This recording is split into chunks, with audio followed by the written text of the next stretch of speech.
Os recordamos que podréis continuar con este debate y hacer vuestras preguntas a los invitados en la página web de Facebook de Burbuja Radio. Nos vemos allí.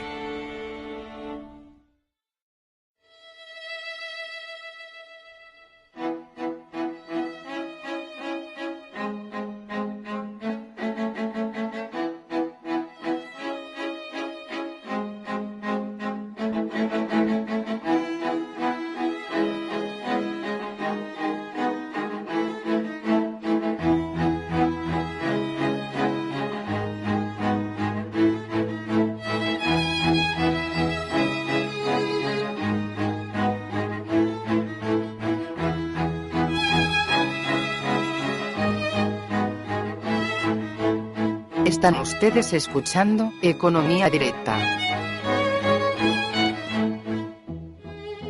Muy buenas tardes, amigos de Colectivo Burbuja. Os doy la bienvenida una vez más a nuestro debate Economía Directa. Hoy tenemos como invitados a Andrés González. Muy buenas tardes, Andrés. Hola, buenas tardes. Y a Matthew Bennett. Muy buenas tardes, Matthew. Muy buenas tardes a todos, Juan Carlos. Hoy, desde luego, la noticia estrella del día, por supuesto, es la EPA, la encuesta de población activa, con todos los datos de ocupación y de paro. Esta mañana he estado revisando bastante los datos, desde luego las cifras, como es lógico, siendo como es el primer trimestre, pues han sido escandalosamente malas. El paro ha superado ya los 5.600.000 personas. Pero sí que también hay que decir que el paro desestacionalizado, es decir, corregido de todas las variaciones que hay por la gran diferencia que hay en empleo de unos trimestres a otros en la economía española, como es lógico, siendo una economía tan ligada al turismo, pues ha sido más o menos igual de malo que el cuarto trimestre del 2011. Incluso un poco menos malo. En cualquier caso, se han destruido prácticamente 200.000 empleos desestacionalizados, que nos lleva a una estremecedora cifra de, si esto continúa así, si en el segundo trimestre del 2012 se destruyen otros 200.000 empleos, pues se van a destruir más de 800.000 empleos en tan solo 4 trimestres, lo cual es, absolutamente insostenible desde mi punto de vista. Andrés, me gustaría que hicieras alguna valoración de la encuesta de población activa, de los datos que ha habido. Yo creo que la encuesta de población activa refleja, como muy bien has dicho, esta lánguida tendencia que tanto tiempo lleva destruyendo empleo y a la que no se le ve fin, ¿no? No parece que hayamos hecho una reforma laboral, hace tampoco, no se ve que tenga un gran impacto, y de tenerlo lo tiene negativo, ¿no? Como hemos visto en la gran cantidad de ERES que ha habido este trimestre, ¿no? La situación de fondo sigue siendo muy problemática, y además cuando vemos revisiones del PIB a la baja en Estados Unidos y recesión en el Reino Unido con su moneda propia, nos deja un panorama de incertidumbre. Yo creo que esta dinámica no puede continuar mucho más en el tiempo, y la rebaja de rating de Standard & Poor's yo creo que ya es una señal de que veremos cambios que rompan esta dinámica. Sí, Andrés, perdona, ya independientemente de esto, si me haces el favor, cuando hables, aléjate un poquitín el micro. Sí, muy bien. Simplemente ese detalle. Matthew, ¿tú cómo has interpretado los datos de la encuesta de población activa? Porque yo si te parece, voy a dar otro dato también llamativo que vimos en el cuarto trimestre del 2011, que se habían reducido los empleados públicos en aproximadamente 84.000 personas, lo cual se interpretó desde muchos ámbitos con que era un inicio en el ajuste de las plantillas en el sector público, que en lugar de seguir al sector privado durante esta crisis, pues al revés, habían incrementado con mucha fuerza las plantillas, aumentando pues en prácticamente 350.000 personas desde el inicio de la crisis. Pero sin embargo, ahora en el primer trimestre del 2012, esta tendencia a la disminución pues se ha enlentecido mucho y ahora simplemente se han reducido en 22.000 personas el empleo público, con lo cual parece que esos recortes que habían iniciado las administraciones públicas pues se han cortado, que ya prácticamente no ha habido recorte de ningún tipo en este primer trimestre. Sí, perdona, Macio, era simplemente añadir este dato. Si pensamos en eso, yo no sé si a estas alturas de la crisis, con 5,6 millones ya de parados y más, con todo lo que nos hemos quejado de los funcionarios y los trabajadores públicos, que si 84.000 trabajadores públicos pierden su empleo, pues habrá seguramente gente que se alegraría, ¿no?, de ese dato, dentro de lo que es lo malo del paro. Yo creo que los datos nuevos son un desastre, son desoladores. Me recuerda un poco bastante no sé si lo oísteis en una tertulia de protagonistas esta semana pasada. Hubo una mujer que llamó a protagonistas para contarles que su marido de 45 años se había suicidado hace unos 20 días, creo que eran, porque le habían dejado en paro, lo habían echado de su trabajo y le habían dicho que ya no valía a su edad de 45 años ya para trabajar, y la mujer llamaba desesperada y fueron palabras realmente chocantes. Entonces, ya mezclando un punto de vista estremecedor con los datos globales, no puede ser otra cosa que totalmente desastroso. No, lo que está claro, Macio, desde luego, es que la situación es terrible, porque vemos que este trimestre la tasa de paro española ha superado el máximo histórico.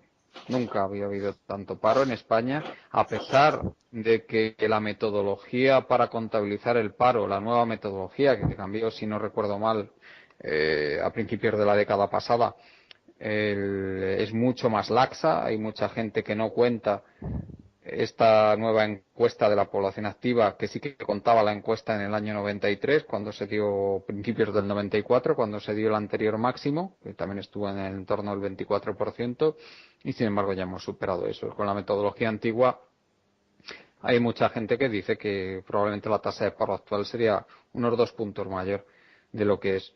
Entonces, tú fíjate, esto hay datos estremecedores, como que ya están más de 1.700.000 familias sin ningún tipo de, sin nadie trabajando en el hogar. O sea, estamos hablando de que son aproximadamente, pues si no recuerdo mal, deben ser aproximadamente una de cada 8 familias, más o menos. Entonces, esto es pues terrible. O sea, son cifras espeluznantes de emergencia nacional. Yo no sé, no entiendo ya por qué nos cambiamos de plano, no hacemos otra cosa. Si sumamos toda esta gente que está en paro, todas esas millones de familias que no tienen a nadie trabajando, más las cientos de miles de personas que se han ido del país, que han huido, los españoles que han decidido que su patria no es capaz de ofrecerles un futuro digno ahora mismo y se han marchado, yo creo que son cifras totalmente nefastas. O sea, no entiendo por qué no estamos haciendo ya una cosa. O si realmente alguien tiene algún plan o alguna idea nueva que no se ha sugerido todavía, que pueda cambiar esto, porque ahora mismo la economía española sigue siendo una máquina enorme y potente de generación de disfunción económica. Y añadiría además que el gobierno ha entrado en pánico, ha entrado en fase de desesperación, ¿no? Creo que anunciar hoy una subida de los impuestos indirectos y especiales para el año que viene, yo creo que es intentar quemar las naves en un último esfuerzo, ¿no? Luego ha habido un periodista, como Ignacio Camacho, que generalmente está muy bien informado de las cosas que va a hacer este gobierno, que ha dicho que Valencia va a ser intervenida en 2 semanas. Yo creo que esto marcará un antes y un después. Y ahí veremos también despidos en el sector público, que en Valencia iban en torno al 40 o el 50% de la plantilla. Vemos que el CSIC, por ejemplo, una carta que ha estado circulando por redes sociales. En nuestro entorno, quien la ha difundido ha sido nuestro compañero de radio, Antonio Turiel, que, como sabéis, él es investigador del CSIC. Sí, sigue, por favor, Andrés. Pues vemos que en los presupuestos de este año hay un desfase ya inicial casi del 15 o el 20%. Eso pues tiene un ajuste muy difícil. Difícilmente van a poder tener acceso a la financiación, con lo cual tendrán que reducir seguramente de alguna manera el capítulo de personal. Y una medida más en la que parece que se anunciaba hoy en el Consejo de Ministros, aunque soy un poco escéptico de que estas cosas las lleven adelante, es la reducción de los municipios.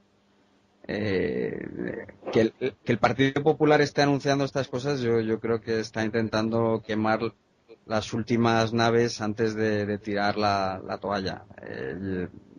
Yo creo que ya desde fuera han apuntado a la parte mollar del problema, señalando BCA, Bankia, como una entidad que necesita capitalización con fondos públicos que no pueden ser obtenidos, con lo cual habría que pensar en los mecanismos europeos, sí, ¿no? Con todo lo que sí, sí. No sé si te enteraste, Andrés, de que uno de los altos cargos del Deutsche Bank ya contempló hace muy pocos días la posibilidad de que fueran los bancos los que directamente fueran al Fondo de Rescate Europeo, al ESM, en lugar de comentando que ahora mismo lo que se está planteando es que acudan al ESM, al Fondo de Rescate Europeo, directamente los bancos españoles, en lugar de pasar que sea el gobierno español el que vaya a este fondo de rescate y que el gobierno español luego le dé ese dinero a los bancos. Lo que yo creo que se está haciendo claramente con el fin de que la solvencia del gobierno español no quede aún más socavada, porque lógicamente está ya tan mal que si encima tuviera que asumir el riesgo del rescate de los bancos, pues lógicamente no podría resistirlo. Vamos, yo es la interpretación que hago, no sé tú lo que pensarás, Andrés. Yo creo que este mecanismo sería menos nocivo que España tuviera que acudir a ese vehículo para dotarse de fondos e inyectarlo a los bancos. Problemas, esto no se hace de un día para otro y toda la arquitectura jurídica que hay está montada para que sea el Estado quien sea el que tome el préstamo y lo lleve al banco y asuma las pérdidas.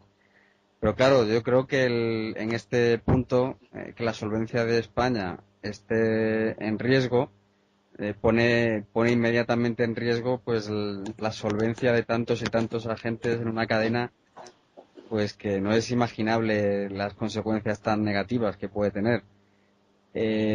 Yo creo que sería muy positivo que la solución fuera europea y que además los bancos se implicaran en asumir el control, la propiedad, porque claro, una vez que los fondos se inyectaran en los bancos, pues la gestión también pasaría a ser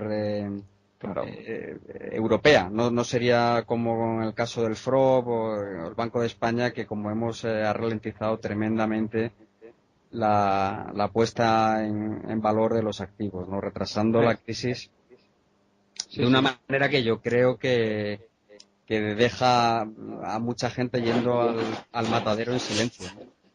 Además que esto sería extraordinariamente bueno para nosotros. Yo creo que aquí, lógicamente, hay muchas personas que tenemos reticencias muy grandes a que sea el Estado quien rescate a la banca, porque lógicamente eso significa que finalmente el dinero saldría de los impuestos de todos para pagar un problema que propiamente es de los bancos, pero claro, ya si se diluye el riesgo entre toda la zona euro, pues ya la cosa cambia, lógicamente. No tiene nada que ver un problema con el otro. Ya, porque la responsabilidad realmente sí que yo creo que no ha sido solo de España el tener esta enorme burbuja crediticia y que ahora no se pueden devolver los préstamos, sino también ha sido responsabilidad del Banco Central Europeo, que ellos sabían que se estaba formando la burbuja, veían que la masa monetaria estaba creciendo a tasas entre el 15 y el 20% durante años y años y no hicieron absolutamente nada.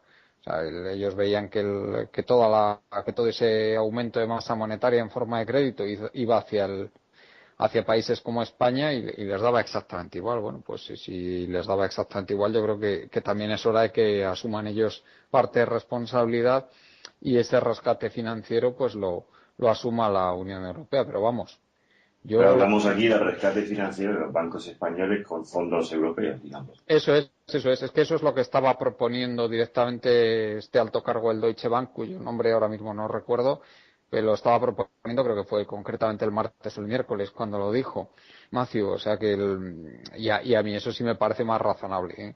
Sí me parece más razonable que sea la propia Unión Europea la que tome la responsabilidad de los rescates financieros como en el caso de un país como España, ¿eh? Ahora que lo tendré que ver para creérmelo, ¿eh? Entonces no se abre la veda que la Unión Europea o el Banco Central Europeo eh, tome, o sea, intervenga en partes de estados en general. Es decir, si el tamaño del problema de la banca española es X y Europa decide que ahora mismo, tal como está la cosa, interesa rescatar esa parte de la economía española, si luego vemos que la parte de la economía española o la italiana o la francesa que va mal es, por ejemplo, las comunidades autónomas, pues que intervengan directamente en las comunidades autónomas. O no está hablando de eso. Hombre, sí, Andrés, perdona. No, digo que jurídicamente esto es muy complicado, o sea, aunque tengan la voluntad, pues no, yo creo que no es soberano, no, las comunidades autónomas no tienen firmado un tratado con el resto de estados, no son organismos que puedan en derecho internacional someterse a esas obligaciones y a esos derechos, con lo cual yo lo veo muy complicado. En el caso de los bancos, bueno, pues se podría hacer una excepción porque no es un organismo público y probablemente sea más fácil y se hace más rápido, pero no olvidemos que al final estamos en democracia y una regla, no podemos saltarnos la soberanía de un modo tan alegre aunque fuera práctico. Y harían eso, supongo, porque por el temor sistémico a un derrumbe generalizado del sistema si no rescataran a la banca española. Eso es, que si España no puede rescatar a la banca, alguien tiene que hacerlo, porque una quiebra desordenada de un sistema financiero como el español, pues un desastre financiero pero mundial, ¿eh?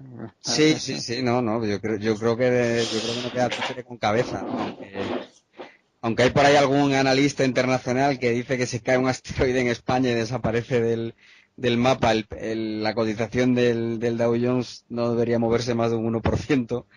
Yo creo que no se dan cuenta de lo interrelacionado que está toda la economía y de cómo están los ahorros internacionales colocados en España, ¿no? Que ha sido Eso es una bobada que ha dicho esa persona, que no sé quién habrá sido, pero efectivamente una quiebra desordenada del sistema financiero español, pues a que empezara, por ejemplo, por Bankia, por decir la entidad sobre la que se están volviendo ahora todas las miradas, pues lógicamente una quiebra de ese volumen dispararía absolutamente todos los margin calls por todos lados, dispararía todos los derivados y bueno, y nadie tiene dinero para ir respondiendo a todos esos requerimientos nuevos.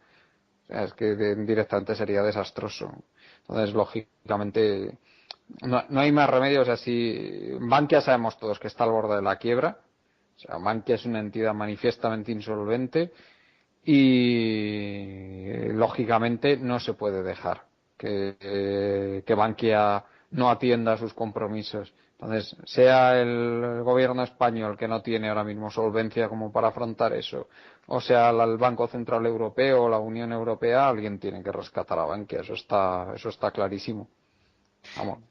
Claro, ¿no? Y más si le corta el grifo el Banco Santander y el BBVA al Estado español, ¿no? Ya han declarado que su exposición a la deuda pues ha pasado los límites de concentración de riesgo que permiten, con lo cual la capacidad, el margen de maniobra que tiene el gobierno para hacer estas cosas, pues yo creo que es prácticamente nulo, ¿no? Por otro lado, es cierto que el SM, que los vehículos que Europa se arbitró para salir de este atolladero financiero, pues tienen peculiaridades contables, ¿no? Como por ejemplo, pues que no computa directamente como déficit y tampoco computa directamente como deuda, pero las necesidades de financiación son las que son. Y cualquier analista de riesgos sabe que la capacidad de repago, pues aunque tú lo dejes fuera de los balances, tienes que devolverlo igualmente, ¿no? Sí, sí, yo creo que la gente, los gestores de fondos ya directamente miran los pasivos, miran las obligaciones de pago y pasan un poco de la contabilidad creativa dentro de lo que es su conocimiento. Hoy nuestro compañero en otros programas, Eduardo García, nos comentaba en su página de Facebook, en su muro de Facebook, nos recordaba que el día 6 de abril del 2011, es decir, hace poquito más de un año, se publicaba que la banca portuguesa dejaba de comprar deuda pública portuguesa. Es decir, hicieron exactamente lo mismo que han anunciado que van a hacer hoy el Santander y el BBVA. Y recordemos que 3 semanas más tarde la Unión Europea tuvo que anunciar, la eurozona tuvo que anunciar que rescataba a la economía portuguesa, que rescataba a Portugal. Lo cual es lógico, si son ellos quienes compran más deuda, y así funciona el círculo vicioso, si ellos dicen que van a dejar de comprarlo, porque sus perfiles de riesgo no lo permiten, la Unión Europea tendrá que Sí, intervenir. pero no es lo mismo rescatar a Portugal que rescatar Por a eso, por España. eso. No, claro que no, claro que no. Pero que eso es nada más que para poner de manifiesto lo cerquita que estamos de tener un problema serio, en cuanto la banca deje de comprar deuda pública. Que estamos cerca, pero cerquísima.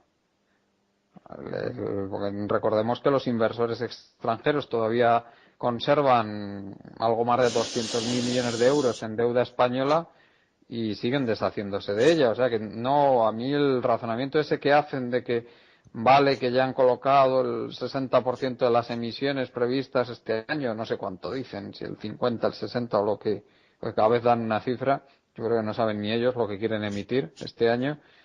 A mí eso me da igual, porque aquí el problema gordo está en el mercado secundario. No, Es decir, la gente... además yo añadiría, claro, que eso están cubiertas las necesidades corrientes, pero luego hay toda una serie de fondos que no están ahí exactamente, como el fondo del déficit eléctrico, los fondos de capitalización de la banca, etcétera, los fondos que le corresponden a España como contribución a los rescates de los países que ya han solicitado asistencia financiera y la propia dotación del cortafuegos, más lo que tengan que ayudar a las entidades financieras a las que no les llegue con el BCE. Entonces, yo creo que eso se mueve como un chicle, ¿no? ¿Hasta cuándo estamos financiados? Yo recuerdo unas declaraciones muy, muy parecidas de Irlanda poco antes de solicitar la asistencia financiera, en la que decía que tenía fondos para varios meses y fueron varias semanas. No, pero es que el problema viene, Andrés, porque uno puede pensar que tiene muchos fondos, pero si de repente el dinero empieza a salir por otro lado, que es lo que está pasando aquí, que la gente está desinvirtiendo, está llevándose sus inversiones en activos españoles, le hace bolsa o deuda pública, fundamentalmente, pero también pueden valer bonos corporativos que se pueden negociar en los mercados. Pues es que lo que uno puede pensar que son meses, luego se pueden convertir en semanas, como tú bien dices. Uh-huh. Yo la verdad que casi deseo que se produzca algún tipo de desenlace que nos permita salir de esta dinámica, porque así no vamos a ningún sitio. Entonces yo creo que está muy bien que la banca alemana, el Estado y el gobierno de Alemania pues se dé cuenta de que la quiebra de España no le es rentable. O sea, no es una cosa que yo creo que hay que abandonar ciertas prevenciones morales y hacer cálculos a largo plazo de qué es lo que está en juego.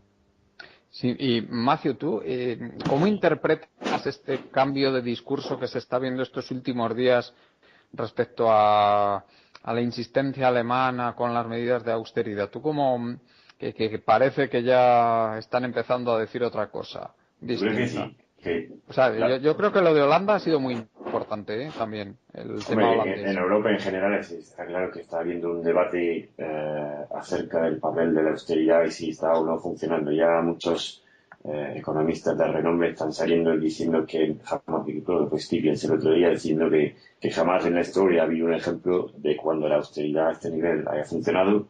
En Francia estamos viendo la contienda presidencial con Hollande y Sarkozy, que también a nivel del euro y a cómo está funcionando todo, llega a ser un debate, un argumento acerca de si austeridad o no austeridad, porque Hollande ha salido diciendo que no quiere seguir el camino de Sarkozy, y yo creo que nadie lo sabe. O sea, pueden cambiar de discurso. España claramente con Rajoy optó por un camino de hiperausteridad. Vamos a intentar ser más austeros que la austeridad que impondrían los tecnócratas de Bruselas en el caso de llegar, por Monti o el otro en Grecia.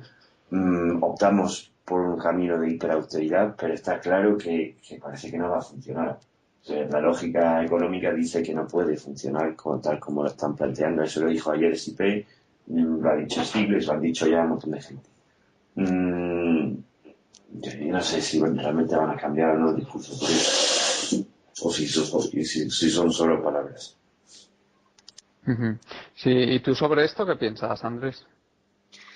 Yo la verdad que no creo que en esto vayamos a avanzar mucho más, ¿no? Si pensamos en la carta que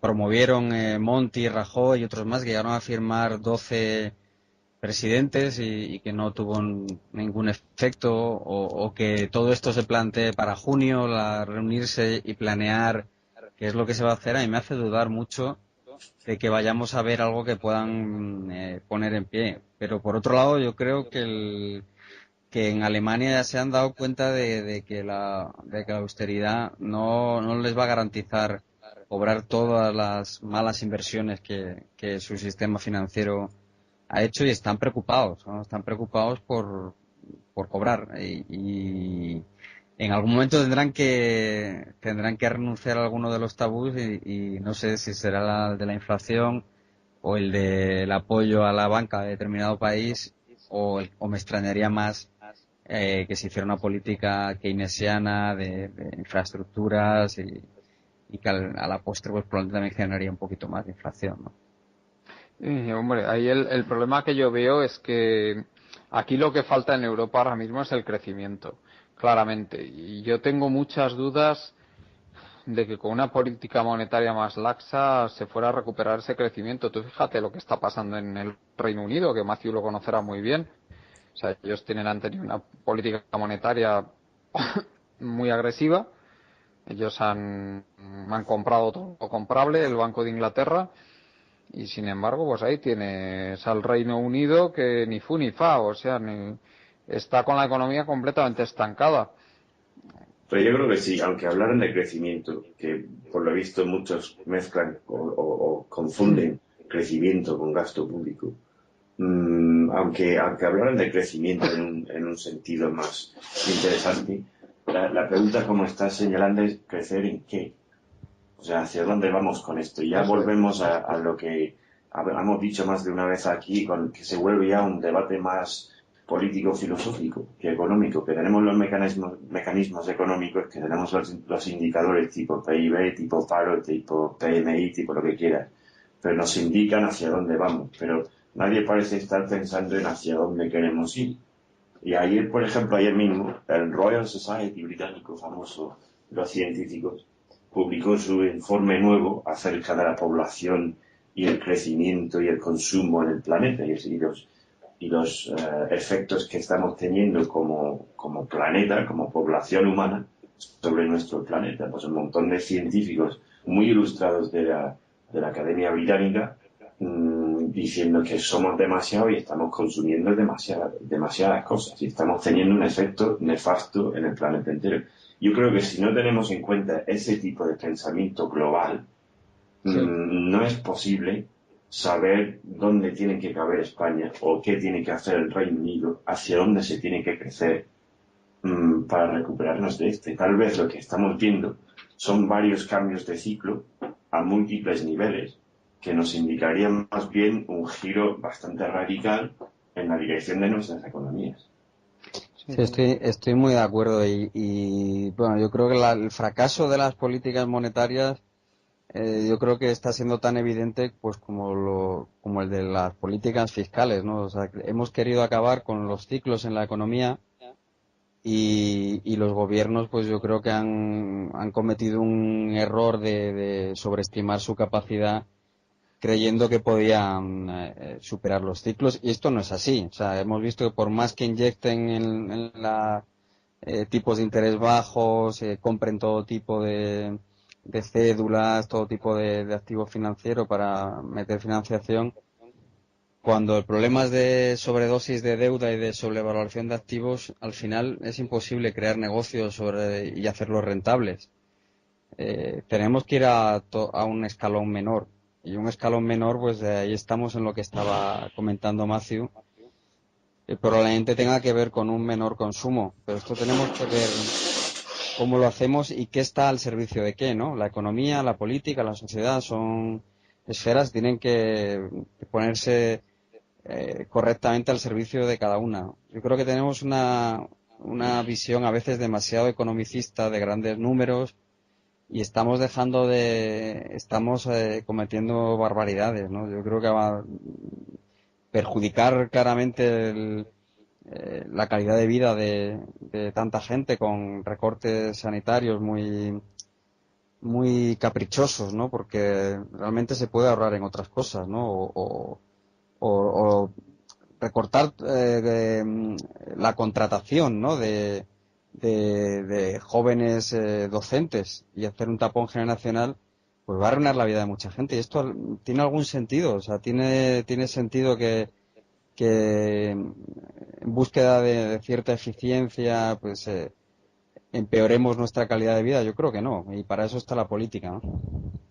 Sí, es que yo creo que esa es una queja que hay permanentes de muchos sectores de la izquierda con la que yo estoy totalmente de acuerdo, que es que se está sacralizando la eficiencia, o sea, todo es eficiencia. Entonces, claro, tenemos que pensar que efectivamente eso no es así, como tú bien acabas de decir, que no se puede sacrificar todo a costa de la eficiencia, porque, claro, si ya nos ponemos en el extremo, os acordaréis de aquella película tan bonita y tan dramática de Akira Kurosawa, ¿no? La balada del Narayama, ¿no?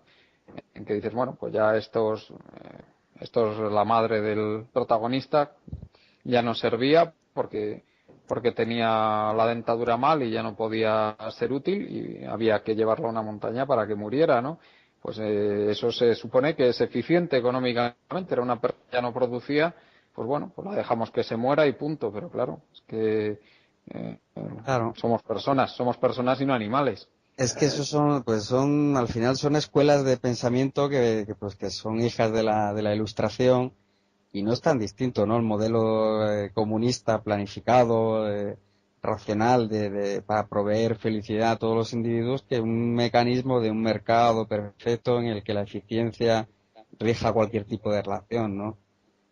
Es verdad que el relativismo de decir que todo vale, que se puede hacer cualquier cosa, que hay que expandir el gasto público, tal, pues es una majadería, pero no podemos perder el norte, ¿no? Yo creo que hay que buscar los equilibrios con mucho sentido común y con mucho cuidado, porque es la cifra que hemos dado de excluidos, de gente que no tiene ningún tipo de ingresos, quizás sea menor, ¿no? Por la economía sumergida, pero que en cualquier caso es de una dimensión que es aterradora. Bueno, Yo sí, creo que cualquiera que claramente, Sí, Matthew. no, yo creo que claramente hemos perdido ahí el norte, viendo todas estas cifras y pensando en todos los desequilibrios y las injusticias, bien dentro de España, como estáis comentando con el tema del reparto o el recorte de dinero para sanidad o para educación, está claro que no hay un plan coherente en ese entorno tampoco. Si vemos que todo el surgimiento de todos estos movimientos tipo 15M, Occupy, el 1%, el 99%, también estamos ante la demostración de la apariencia de una injusticia en una sociedad. En Europa estamos hablando ya de que partes importantes de una economía nacional no funcionan y que la solución es que nos rescate Europa. O sea, la máquina económica española, nación española, no solo funciona de tal forma que produce 5,6 millones de parados, 1,72 millones de familias que no tienen a nadie trabajando en nada, 300.000 personas que ya han abandonado el país y un sector bancario que no funciona y que está a punto de ser rescatado y que el soberano no es capaz de rescatarlo, sino que tenemos que pedir limosna, ayuda o rescate al Banco Central Europeo, y su forma de hacerlo va a ser monetizando el problema, creando dinero que realmente no está ligado a nada. El Royal Society nos cuenta eso después de estudiar el tema durante 2 años, un montón de científicos ilustres en su campo, y vemos que en el mundo existe 1.000 millones de personas que no comen apenas, que viven con menos de $1.25 creo que es al día. Yo creo que si miramos ese mundo de una manera más global, allí sí podríamos encontrar un camino, digamos, de cierto valor real, que nos ayudaría a nosotros y nos ayudaría a esa gente. Es decir, quizás en el desarrollo de otras partes del mundo, aportando experiencias y posibilidades que tenemos aquí, sí se podría crear un valor real que solucionaría el problema para mucha gente. Sí, está claro, Matthew, que aquí hay un problema gravísimo que hemos denunciado muchas veces desde nuestro programa, y es que hace falta una coordinación a nivel global en determinados aspectos, porque lo que está claro es que esto está desembocando en un sálvese quien pueda, y aquí yo te doy más que el otro, tú te vienes para acá y aquí yo consigo, gracias a los ingresos que obtengo por este capital que está viniendo aquí, obtengo un rédito político que me permite seguir en el poder. Entonces, esto ya se está convirtiendo en una competencia por el capital global, una competencia que ya no respeta nada, que no respeta ni medio ambiente, ni respeta unos mínimos de dignidad en el trabajo, y que les concede unos beneficios obscenos a sus actividades en determinados sitios, y que esto no va a llevar a ningún sitio bueno más que a un reparto cada vez peor de la riqueza, que es de lo que se quejan estos movimientos. Yo creo que no lleva a ningún sitio aparte del desastre, porque no hay que olvidar tampoco que el norte, en ese sentido económico, de los últimos 10 años fue el tema inmobiliario. Por lo menos había un norte, o sea, todo el país, por lo visto, estaba enfocado hacia hacer más casas, y más ladrillo, y más pelotazo, que tiene sus más y sus menos, sus ventajas y sus desventajas, pero por lo menos era una dirección que nos llevaba a algún sitio. Ahora mismo no hay nada, nadie tiene ningún plan.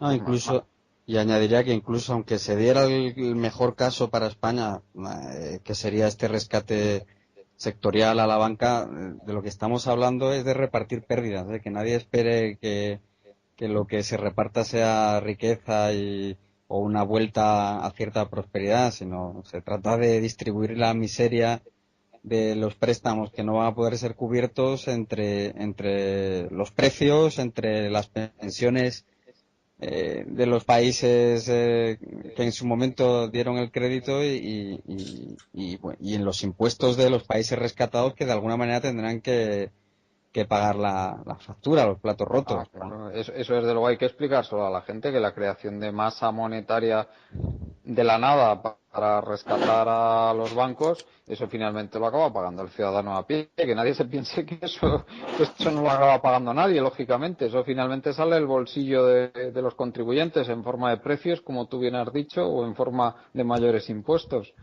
O sea, eso no sale gratis, lógicamente. Ese yo creo que es un mensaje muy, muy necesario. Por otro lado, pues con esas condiciones, pues a ver quién quiere vivir aquí en España y pagar esa factura que va a quedar pendiente para tantos años, ¿no? Yo creo que veremos una salida de inmigrantes pues del mismo tenor de la que ya hemos estado viendo, y una salida de jóvenes, ¿no? Sí, va a ser la misma salida, la misma entrada que vimos durante una década. Yo creo que va, tal vez no tan acusada, pero se va a ver una salida muy notable también en dirección contraria. Sí. Con lo cual la dificultad para pagar los platos rotos entre menos gente pues será mayor, las presiones a la baja sobre el mercado inmobiliario, sobre los bancos serán mayor. Así que estamos de todo un reto, ¿no? En el escenario más optimista para España, injusto para los paganos europeos, pues sigue siendo un escenario bastante difícil, ¿no? De estabilizar. Estoy de acuerdo con el tema de inmigración. Yo creo que va a ser mucho más difícil que la gente se vaya. Vale, tanto los que han venido del sur como los que han venido del norte. Porque si han venido de Marruecos, por ejemplo, o sea, estamos aquí imaginando, ¿no? Un poco, pero si han venido de Marruecos y porque aquí se vivía mejor que aquí, no solo por el tema del trabajo, sino en general, y ahora les falta aquí el trabajo después de haber estado aquí 5, 6, 10 años cotizando, trabajando, haciendo aulas o lo que sea, y de repente te quedas sin una parte de trabajo, pero en general la vida sigue siendo mejor aquí, pues no te vas a volver a tu país. Y los que vienen del norte, yo sé esto sí, no sé por experiencia propia o por haber hablado con personas así, yo sé que hay mucha gente, muchos británicos, por ejemplo, o muchos alemanes que han comprado sus casas en la costa, que fueron, o sea, los españoles les vendieron sus casas, en sus países vendieron sus casas en sus países y cogieron sus ahorros de toda una vida en muchos casos para comprarse su casa del sueño aquí en España. Y ahora mismo hay mucha gente que se quiere marchar, pero no puede, porque no pueden vender sus casas aquí. Sí, pero Entonces, entre una cosa y otra, si tienen que pagarse parte de su sanidad o acceder a la educación de sus hijos, les va a ser imposible, pues quizá en un proyecto de futuro a largo plazo no sea tan interesante estar aquí. Es verdad que es una decisión que tiene muchos costes emocionales, económicos. y sociales, si tú vienes aquí y estás aquí ya 10 años, por ejemplo, no es tan fácil coger e irte. Pero estamos recortando de una manera ciega y caprichosa, ¿no? Yo no sé, es verdad que es hacer categoría de la anécdota, pero pasas por enfrente del Ministerio de Asuntos Exteriores y ves a los exiliados cubanos que les han retirado la prestación, se han quedado sin familia, sin ingresos y nada, tirados aquí en España, llevan pues 2 semanas en huelga de hambre y nadie les da ningún tipo de expectativa, ¿no? Ese es el tipo de recortes que vamos a ir viendo porque los partidos políticos no están haciendo los recortes que deberían hacer porque les afectan a ellos. Y yo creo que no los están haciendo a nivel pensado. O sea, no hay aquí ninguna estrategia o pensamiento a largo plazo sobre los efectos que eso pueda tener en la dinámica social y política y económica de la inmigración en España. Si pensamos que en España en los últimos 10 o 15 años la inmigración ha pasado de prácticamente cero a un 12 o un 14%, esos son muchos millones de personas. Aquí no estamos hablando de unas cuantas miles de personas. Aquí estamos hablando de millones de personas que han venido para hacerse una vida aquí a invitación básicamente de la nación española. Así es. Y ahora no puedes dar la vuelta, decir, bueno, todo eso que os contamos hace 5 o 6 años, pues ya no vale. Y vamos a hacer estas políticas de manera injusta, de manera divisoria, y cada uno que se apañe. Yo creo que cualquier política por cualquier gobierno español, del color que sea ahora mismo, pero cualquier política así no pensada, que tiene efectos divisorios entre los españoles y los inmigrantes, quién es español, quién es inmigrante, quién cuenta, quién no, quién está entre nosotros y quién no es una buena política a largo plazo, porque la inmigración aquí, a nivel social, a todos los niveles, va a ser un problema a largo plazo en España que España no ha tenido que afrontar antes. Me parece que es una política nefasta, pero no me cabe duda que lo van a hacer. O sea, date cuenta a qué velocidad renuncian a todos los principios. La subida del IVA a mí me parece una señal más, ¿no? O sea, solo queda que retiren la introducción de la deducción por compra de vivienda para que hayan hecho un programa electoral completamente contrario a lo que sea la acción de gobierno. Con lo cual el compromiso con los inmigrantes, pues yo creo que va a ser muy, muy pequeño. Ya vemos que en muchos casos ahora pues no les van a retirar la tarjeta sanitaria, se van a atender las urgencias, pero no se van a atender, pues no sé, un cáncer no es una urgencia. Vamos a dejar desatendidos a una persona con cáncer en España, a una persona con tuberculosis, es que no... O con hipertensión. Hay injusticias los españoles también. O sea, yo creo que las medidas que han anunciado de cara a los inmigrantes son injustas, pero también lo son en muchos casos para los españoles mismos. Estos de 26 años que no han trabajado, cotizado en su vida, pues ya van a tener que sacarse su carnet de pobre, como decía alguien el otro día. Y si tiene un problema de riñones, pues una ambulancia para que vayas al hospital a recibir tu diálisis no vas a tener. Sin embargo, a las abuelas españolas que van todas las semanas al médico con 25 recetas y luego se van a la farmacia a comprarse sus medicamentos, pues a esas no las vamos a identificar que realmente formarnos sería un ejemplo específico de parte del problema, ¿no?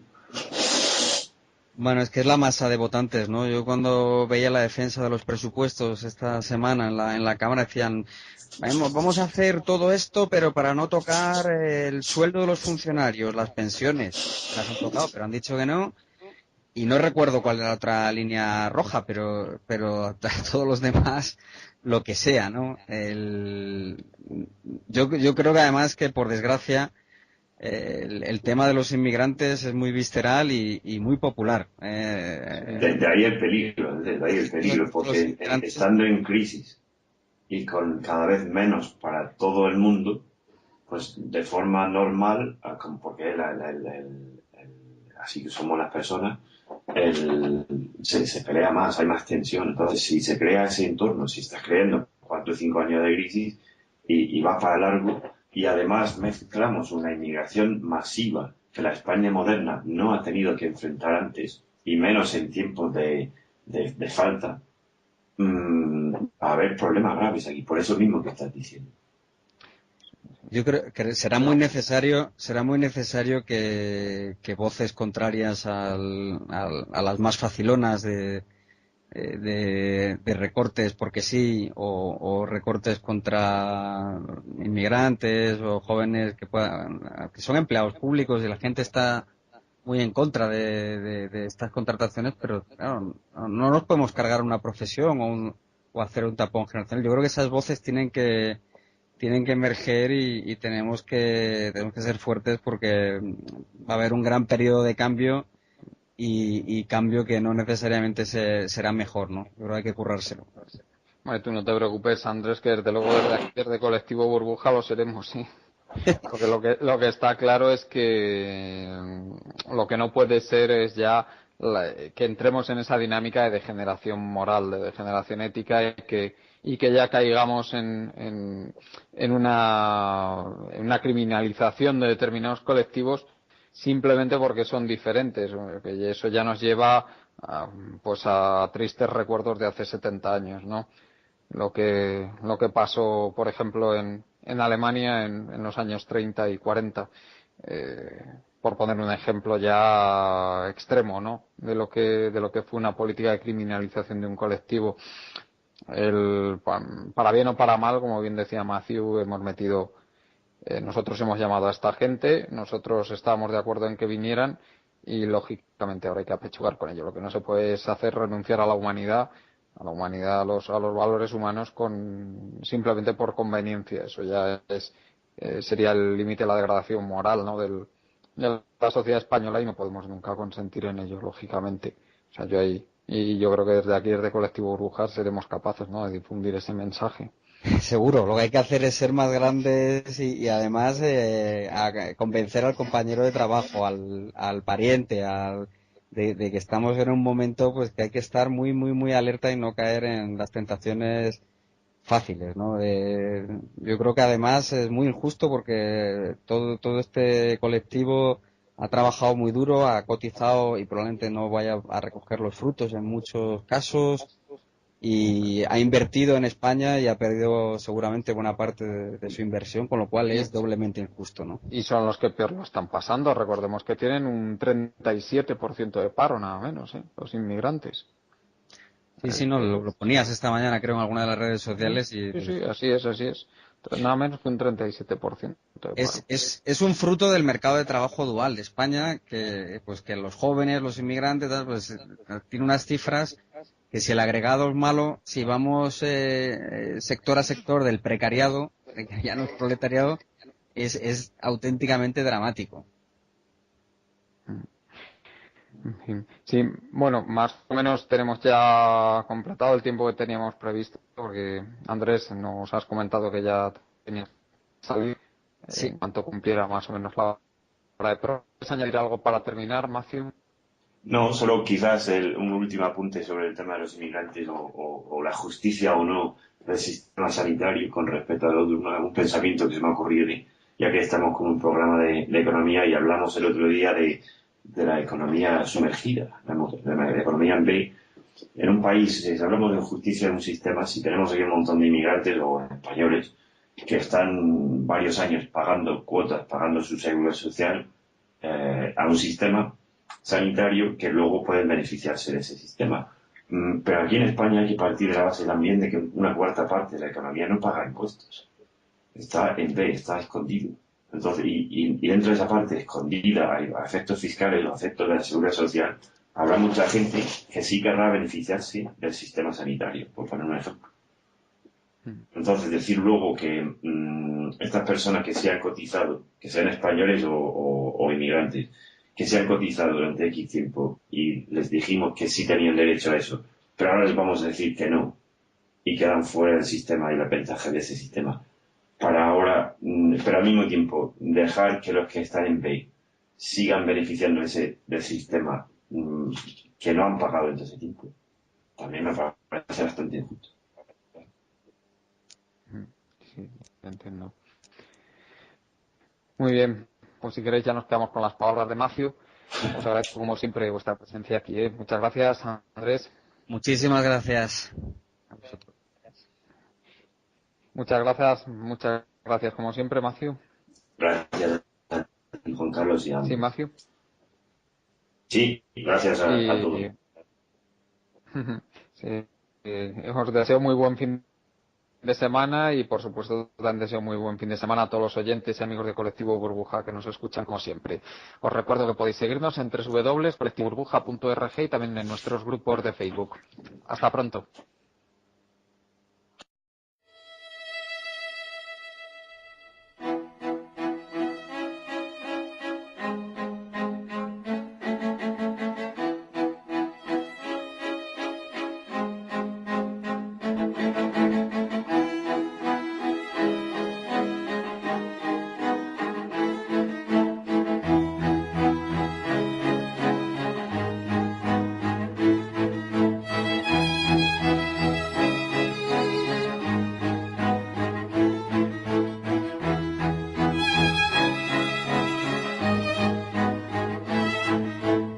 Están ustedes escuchando Economía Directa.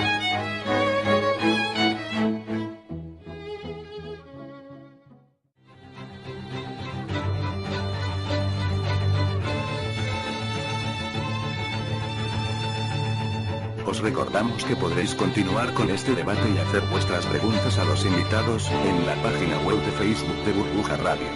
Nos vemos allí.